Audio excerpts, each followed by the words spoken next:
پیارے بچوں، کنڈرگارٹن کی ویڈیو لیکچرز میں خوش آمدید۔ آئیے مل کر سیکھیں اور مزے کی ویڈیوز سے علمی سفر شروع کریں۔ پیارے بچوں، آج کا ہمارا سبق مذکر مؤنث کے بارے میں ہے۔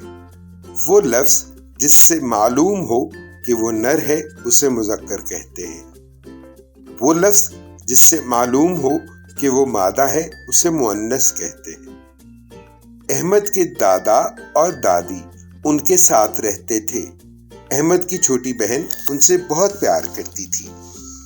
انیلا نے ایک بلی اور بلا پالے ہوئے تھے۔ احمد کی امی ان کا بہت خیال رکھتی تھی۔ ابو ان کے لیے دودھ لاتے تھے۔ انیلا کا بھائی روز ان کو سیر کروانے پارک لے کر جاتا تھا۔ خالو اور خالہ بچوں سے ملنے آتے تھے۔